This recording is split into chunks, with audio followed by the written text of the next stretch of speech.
Okay madam, ఈ మా మొత్తం కాన్స్టిట్యున్సీలు వైజ్గా చూసుకుంటే మల్కాజ్గిరి అతిపెద్ద కాన్స్టిట్యున్సీ. మొత్తం అందరు తెలంగాణ చూపు మొత్తం మల్కాజ్గిరి కాన్స్టిట్యున్సీ వైపే ఉన్నది. ఈ రకంగా మీ యొక్క కార్యకర్తలు ఏ విధంగా అండర్ గ్రౌండ్ వర్క్ చేశారో, లేదంటే ఒకవేళ ఏమైనా పలాభాలకు లొంగి మీ కార్యకర్తలు ఎవరికైనా ఆకర్షితులై వేరే పార్టీ తప్పి మీకేమైనా పొరపాటు చేసే అవకాశం ఉన్నదా? అట్లేం లేదండి, ఏం చేయగలరు. ఎందుకంటే వాళ్ళు కాంగ్రెస్ పార్టీ అంటేనే వాళ్ళు చాలా స్ట్రాంగ్ ఉన్నారు. ముఖ్యంగా రేవంత్ రెడ్డి అన్న అంటే చాలా వాళ్ళకి అభిమానం. దాన్ని ఎట్లా గెలిపించారో అదే దృష్టితో నన్ను కూడా గెలిపిస్తానని చెప్పడం జరిగింది. కాబట్టి మంచి హై మెజారిటీ. ఈ రేవంత్ రెడ్డి గారు ఏదైతే ఉన్నారో ప్రజల లోపల కొంచెం అసహనం వ్యక్తమవుతున్నదని బయట ఇతర పార్టీలు టీఆర్ఎస్ కానీ బీజేపీ కానీ దుష్ప్రచారం చేస్తుంది. 6 గ్యారెంటీలు అమలు కావు, 2 గ్యారెంటీలు అమలు అనేవి ఆల్రెడీ 100 రోజులు చేస్తున్నాడు, అది పూర్తి కాలేదు. కాబట్టి ప్రజలు అసహనంగా ఉన్నారు. బీజేపీ టీఆర్ఎస్ కలిసి 2 ఏకమయ్యి కంప్లీట్ మెజారిటీ బీజేపీకి ఇస్తుందని ఒక సమాచారం ఉంది. దానిపై మీ స్పందన?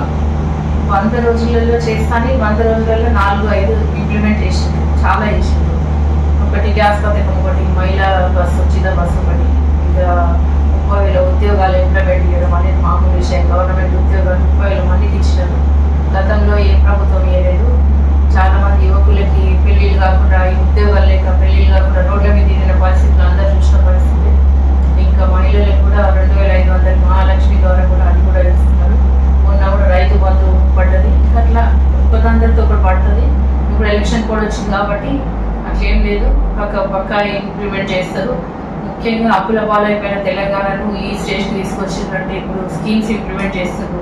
అది ఇంకొకటి ఎంప్లాయ్మెంట్కి ఫస్ట్ 1వ తారీఖు రోజే డేట్ సాలరీస్ ఇస్తున్నాడు.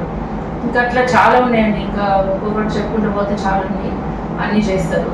10 సంవత్సరాలు గత ప్రభుత్వాలు ఏం చేసినాయి, ఇప్పుడు 100 రోజులలోనే చేయడం అనేది ఇంపాసిబుల్. అది ఎవరు అయినా కూడా ముఖ్యమంత్రి గారు అప్పుల పాలైన తెలంగాణని ఈ స్టేట్ తీసుకొచ్చిందంటే మామూలు విషయం కాదు. మొత్తం మీద మీరు గెలిస్తే ఈ మల్కాజ్గిరి నియోజకవర్గానికి మీరు చేసే పనులు ఏంటి? చాలా ఉన్నాయండి. మల్కాజ్గిరికి ముఖ్యంగా ట్రైన్ పక్కన నేబరింగ్ మండలం నుంచి డివిజన్ పెట్టి నీళ్ళు వచ్చి, వర్షాకాలం చాలా నీళ్ళు వచ్చి మొత్తం మునిగిపోతున్నాయి నీళ్ళు. అట్లా ఇంకా డ్రైన్ కంప్లీట్ చేయాలి, అదొకటి. మళ్ళీ colleges, junior college, degree college, ఇంకా బస్తీ దవాఖానా చేయాలి. ఇంకా చాలా వరకు లేక్ వ్యూస్ టూరిజం స్పాట్లు చేయాలి. ఇంకా ఎన్నో ఉన్నాయండి ప్రాబ్లమ్స్. ఎక్కడెక్కడ సమస్యలు ఎక్కడెక్కడ వాళ్ళు నాకు ప్రాబ్లమ్స్ ఇస్తూనే ఉన్నారు. మరి ఇంటర్నల్ రోడ్స్ చేయాలి, అప్రోచ్ రోడ్ చేయాలి, బ్రిడ్జ్ చేయాలి, కల్వర్ట్స్ చేయాలి.